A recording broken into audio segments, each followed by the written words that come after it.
আপনি বাংলাদেশত কি চাকরি করিছিলেন?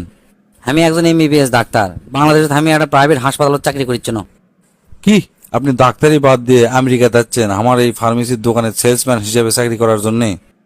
দেশের যে কামাই করিচ্ছিল ওই কামাইতে হয় না, আমেরিকা যাচ্ছে ডবল টাকা কামাই করার জন্য। আচ্ছা ঠিক আছে, মনোযোগ দিয়ে কাম করেন। আমাকে কিন্তু খালি ওষুধ লয়, আর মেলা কোম্পানি আছে, প্রায় 10-12টা কোম্পানি আছে।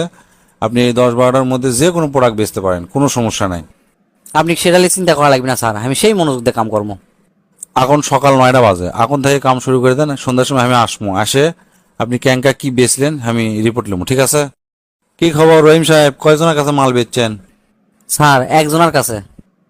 কি মাত্র একজনের কাছে মাল বেচছেন? এটি আরো মেলা সেলসম্যান আছে, প্রত্যেকজন 20-30 জনের কাছে বেচে, আর আপনি মাত্র একজনের কাছে বেচছেন? এল্লা কাম করলে হবি কোন? তা কয় টাকার বেচছেন আপনি? 92,95,600 ডলার। কি হচ্ছে? কয় টাকা আরেকবার কোন তো? Sir 92,95,600 dollar. শুনে তো আমার কানের খোল সব লড়ে উঠলো। তা ভাই এত টাকার কি বেচছেন আপনি?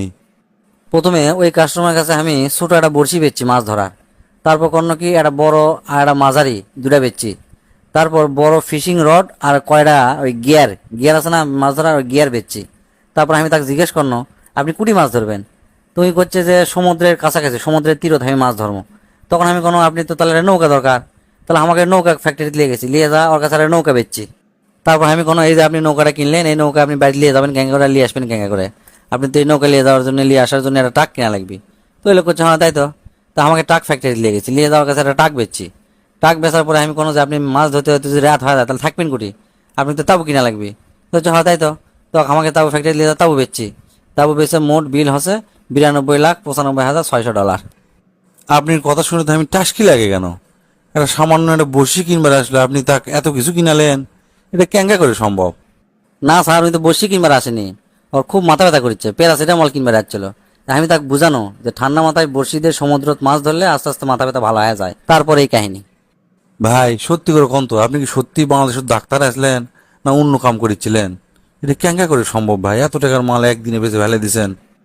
এল্লা কি কথা করছেন স্যার, আমি সত্যি ডাক্তার আসনো। আর এই কাম আর ওই কাম তো একই স্যার।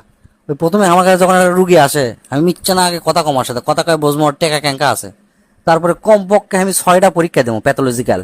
প্রথমে দেবো ইকো, তারপরে ECG, CT scan, X ray, MRI, আরও যদি থাকে আরও দেবো। দেওয়ার পর কয়ে দেবো যে অমুক জায়গার থেকে আপনি এটা পরীক্ষা করবেন, না হলে কিন্তু ভালো রেজাল্ট আসবি না।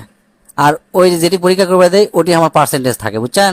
পরীক্ষা করলে আসার পর হয় কি, আমি ওলা রিপোর্ট আর দেখি আর না দেখি, কর্ম কি 14টা ওষুধ আমি লিখে দেবো। প্রথম 20টা না হলে উল্টা 20টা তো লিখে দেবো। তার মধ্যে 2টা ওষুধ কামের আর 12টা ওষুধ ভুয়া, ভিটামিন এই সেই পাউডার মিশানা এল্লা মিশাই। আর এই 12টা কোম্পানির থেকে আমি প্রতি মাসে বহুত টাকা করে আমি পার্সেন্টেজ পাই। আর এই টিভি, ফ্রিজ, গাড়ি, কার গাড়ি পর্যন্ত আমাকে কিনে দিছে, বুঝছেন? এল্লা করে কামাই করিচ্ছ না আমি। ভাই, ভাই লয় বস, তুই আমার চেয়ারত বস আজ থেকে, আর আমাকে না তোর দেশত পাঠা। আমি না প্রাইভেট হাসপাতালে ট্রেনিং দিয়ে আসি।